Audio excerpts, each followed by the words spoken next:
5.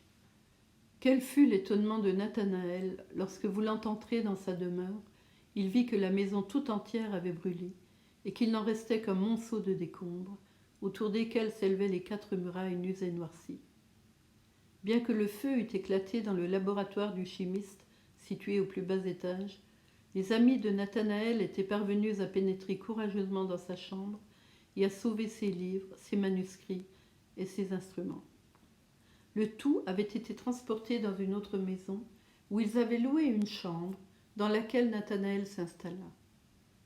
Il ne remarqua pas d'abord qu'il demeurait vis-à-vis du professeur Spallanzani et il ne s'attacha pas beaucoup à contempler Olympia, dont il pouvait distinctement apercevoir la figure, bien que ses traits restassent couverts d'un nuage causé par l'éloignement. Mais enfin, il fut frappé de voir Olympia rester durant des heures entières dans la même position, telle qu'il l'avait entrevue un jour à travers la porte de glace. Inoccupée, les mains posées sur une petite table et les yeux invariablement dirigés vers lui. Nathanaël s'avouait qu'il n'avait jamais vu une si belle taille. Mais l'image de Clara était dans son cœur et il resta indifférent à la vue d'Olympia. Seulement, de temps en temps, il jetait un regard furtif par-dessus son compendium vers la belle statue. C'était là tout. Un jour, il était occupé à écrire un Clara lorsqu'on frappa doucement à sa porte. À son invitation, on l'ouvrit et la figure repoussante de Coppola se montra dans la chambre. Nathanaël se sentit remué jusqu'au fond de l'âme. Mais songeant à ce que Spallanzani lui avait dit au sujet de son compatriote Coppola et à ce qu'il avait promis à sa bien-aimée touchant l'homme au sable Coppelius, il eut honte de sa faiblesse enfantine et il fit un effort sur lui-même pour parler avec douceur à cet étranger. « Je n'achète point de baromètre, mon cher ami, lui dit-il. Allez, et laissez-moi seul. » Mais Coppola s'avança jusqu'au milieu de la chambre et lui dit d'une voix rauque, en contractant sa vaste bouche pour lui faire former un horrible sourire: « Vous ne voulez point de baromètre, mais j'ai aussi à vendre des you, des oliyous. »« Des yeux, dis-tu » s'écria Nathanaël hors de lui. « Comment peux-tu avoir des yeux ?» Mais en un instant, Coppola se fut débarrassé de ses tubes et, fouillant dans une poche immense, il en tira des lunettes qu'il déposa sur la table. « Ce sont des lunettes pour mettre sur le nez, des you, des bons you, signor. » En parlant ainsi, il ne cessait de retirer des lunettes de sa poche, en si grand nombre, que la table où elles se trouvaient, frappée par un rayon du soleil, étincela tout à coup d'une mer de feu prismatique. Des milliers d'yeux semblaient darder des regards flamboyants sur Nathanaël, mais il ne pouvait détourner les siens de la table.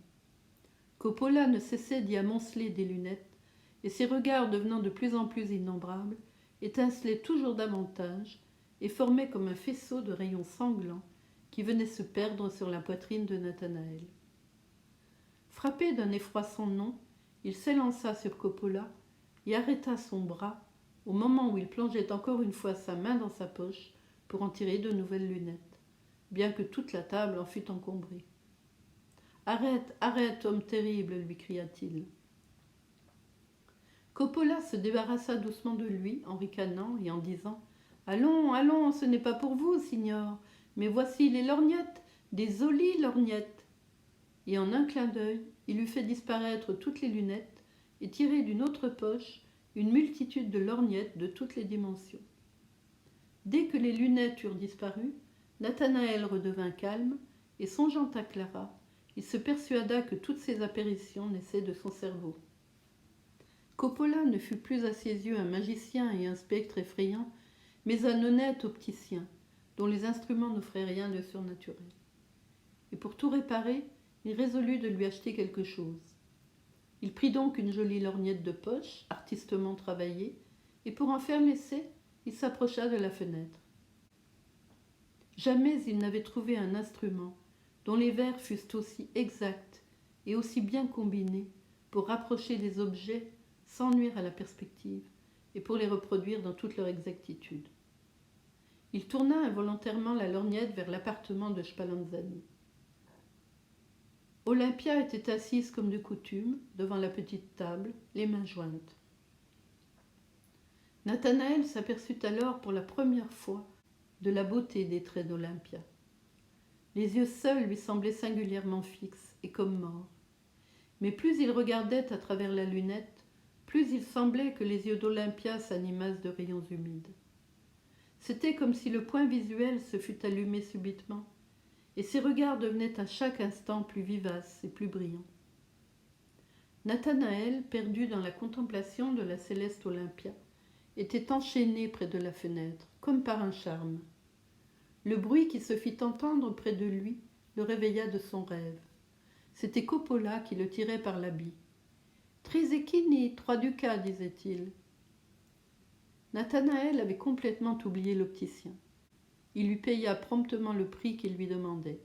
« N'est-ce pas une belle lorgnette, dit Coppola en laissant échapper un gros rire. « Oui, oui, répondit Nathanaël avec humeur. « Adieu, mon cher ami, allez, allez. » Et Coppola quitta la chambre, non sans lancer un singulier regard à Nathanaël, qui l'entendit rire aux éclats en descendant. « Sans doute il se moque de moi parce que j'ai payé trop cher cette lorgnette, se dit-il. En ce moment, un soupir plaintif se fit entendre derrière lui.